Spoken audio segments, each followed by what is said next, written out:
Hey everyone, Nut Free Mama here. Today I'm going to show you how to make blizzard cookies. Okay, let's start off with our ingredients. First, you need 1 cup of butter softened to room temperature, so that's 2 sticks. 4 ounces of cream cheese softened to room temperature. 1 cup of sugar. 1/2 cup of brown sugar. 1 large egg. 1 teaspoon of vanilla extract. 3½ cups of all-purpose flour. 1 teaspoon of cornstarch, 1 teaspoon of baking soda, 1/4 teaspoon of salt, and then 1½ cups of white chocolate chips, some fun sprinkles. I have some white here and some snowflakes, and then I am going to tint my cookies blue. That is totally up to you. You do not have to do that. In a large mixing bowl, we are going to cream together the butter and cream cheese until well combined with an electric mixer on medium speed. Now we are going to add both of our sugars to the mixture and beat that on medium-high speed for 2 minutes.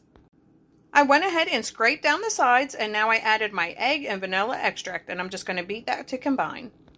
That looks great. So now in another bowl, which I already have my flour over here, we're going to add all of our other dry ingredients. So the cornstarch, the baking soda, and the salt. I just gave that a good whisk to combine it, so now I'm going to slowly add this dry ingredients into my wet, stirring it with my electric mixer until it's combined.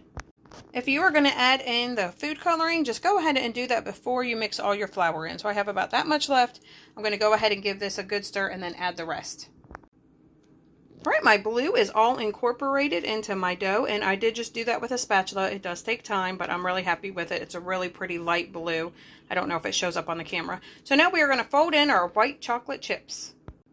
That looks nice and incorporated, and I still have my sprinkles here. I am not going to add those right now.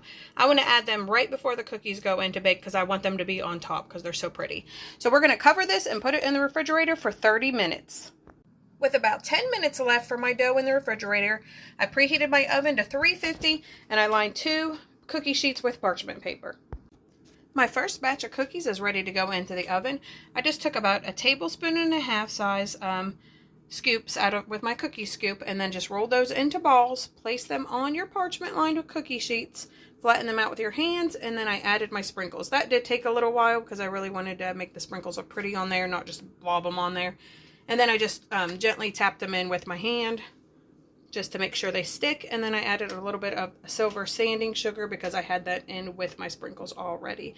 These are going to look so cute. So let's go ahead and get these into the oven, 8 to 10 minutes.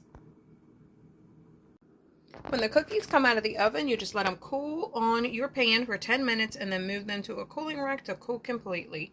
So after these cool off, we will see what Taste Tester thinks. They turned out so cute.